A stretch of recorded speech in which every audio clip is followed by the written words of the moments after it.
nosotros. Vámonos ahora a darle la bienvenida a Horacio Sánchez. Él es docente de la Escuela Superior de Economía del Instituto Politécnico Nacional. Bienvenido, Horacio. Muchas gracias por compartir unos minutos de tu tarde para platicar más sobre el negocio de la informalidad en este país. Platicábamos mi compañera Carla y yo, bueno, pues que algunos nos vemos orillados a caer en la informalidad porque los salarios no son suficientes, porque el horario no nos acomoda, etcétera. Y lo que me llama la atención es que mientras más estudios tenga una persona, menos caerá en la informalidad y viceversa. Ustedes, los expertos, ¿qué lectura le dan a este tema de la informalidad en nuestro país? Bueno, la primer causal de este fenómeno, la raíz es la falta de crecimiento económico. En los últimos 40 años, la economía mexicana no ha crecido más del 2%. Eso evidentemente se refleja en el primer ámbito en donde se va a reflejar eso es en el mercado laboral. La economía mexicana ha sido incapaz de generar empleos formales, aunque por ahí la estadística del INEGI es que el empleo se encuentra en 97%, el problema no está tanto ahí. El problema está en la calidad del empleo.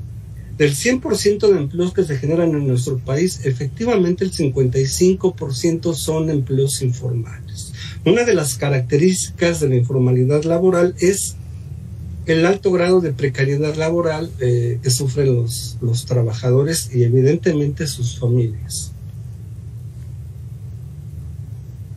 Sí, a ver, Horacio, esto forma parte de lo que comentábamos, ¿no? El salario no es suficiente y, por otro lado, hay quienes, incluso estando en la formalidad, pues también tienen de manera paralela un trabajo, la venta de un servicio, un producto que les ayuda de manera informal también a ingresar recursos. Hay una encuesta, la Encuesta Nacional de Empleo Urbano, que discute el tema de las diferencias salariales entre los trabajadores formales e informales. Creo que esa también es otra situación que debemos analizar, sobre todo cuando unos tienen más preparación que otros. ¿Ustedes también lo ven así? Mientras más preparados, menos ganas de estar en la informalidad.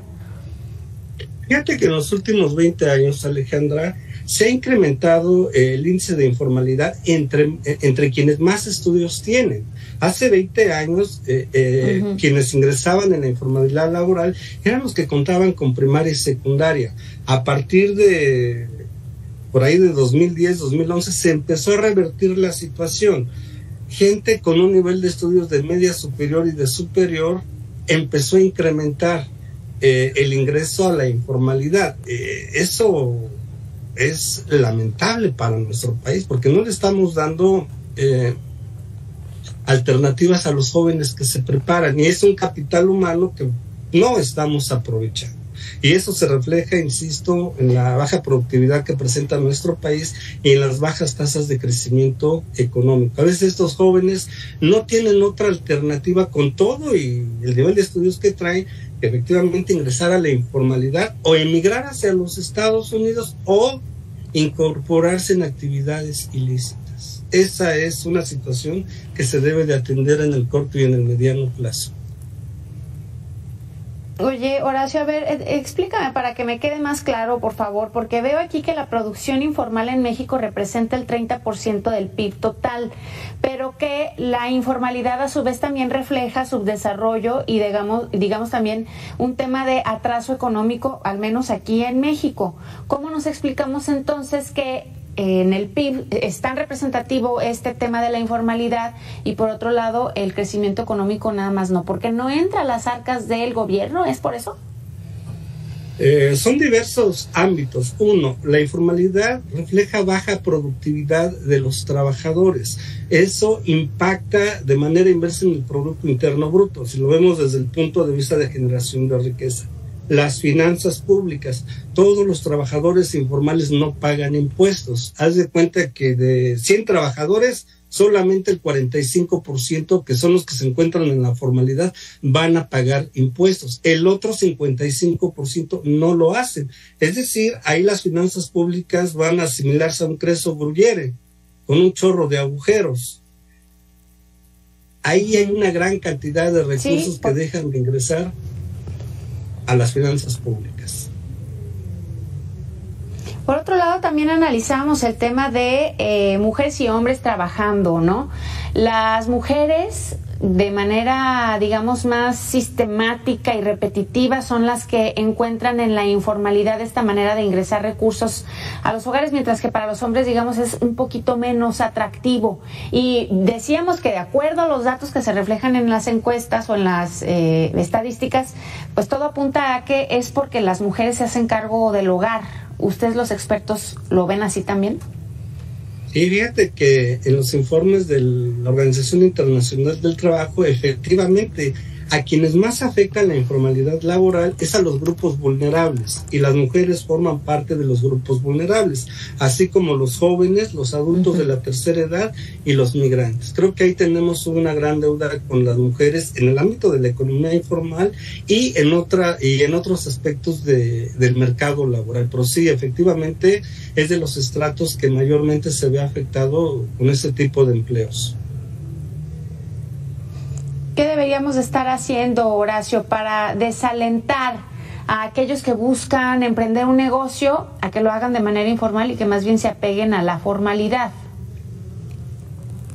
En ese sentido, bueno, aquí hay que dividir, ¿no? Las empresas informales y el empleo informal. Las empresas informales a veces encuentran incentivos. El hecho de no pagar impuestos, pues es un incentivo para ellos para que entren en el mercado informal. Para los trabajadores también hay algunos incentivos. Por ejemplo, ellos definen su jornada laboral. Tú mencionabas el caso de las mujeres que a veces tienen que atender los cuidados de un hogar. Para ellas a veces es importante tener esa flexibilidad laboral. Claro, estos son los aspectos que podríamos decir que hasta cierto punto son favorables. Sin embargo, al final del día son más los aspectos negativos tanto del sector informal, que es donde se encuentran las empresas informales, y la informalidad laboral. Y por otro lado, Horacio, los jóvenes, no sé si también los cuentan como un sector de la población vulnerable. Cada vez hay más jóvenes, digamos, que se sienten decepcionados de estudiar una carrera, porque en una carrera ya no es suficiente, tiene que haber una especialidad, una maestría, un doctorado, tienen que hablar varios idiomas, en fin, y muchos de ellos desalentados deciden caer en la informalidad a pesar de pues los esfuerzos, ¿no?, que se haga para, digamos, profesionalizar cada vez a más jóvenes en este país. ¿Tú lo ves así también? Sí, yo creo que es importante, y las políticas públicas se tienen que dirigir hacia los jóvenes. Fíjate, Alejandra, del total de informalidad laboral que hay en nuestro país, los jóvenes representan el 30%. Es un dato avasallador, siendo que los jóvenes son los que muestran mayor productividad a la hora de estar en el mercado laboral. Tristemente, en el momento en el que entran en la informalidad, se pierde todo ese talento, se pierde todo ese capital humano, porque yo insisto, la informalidad laboral refleja muy baja productividad, pero insisto, si no hay oportunidades para nuestros jóvenes, seguramente van a caer en esa esfera que es tan negativa para nuestro Pero país. fíjate, Horacio, que es como un círculo, digamos, a ver, que sales de la universidad y te tratas de emplear, pero el sueldo no es suficiente, y además la jornada es extenuante, y entonces esto desmotiva y ya no te da ganas de hacer otras cosas, pero tampoco es que un empleador te vaya a pagar más. Es decir, el tema de el empleo juvenil y la perspectiva de las habilidades, pues también se aprovechan, ¿no? Aquellos que están empleando. Yo, como bien dices, hay que meterle a las políticas, ¿no? Que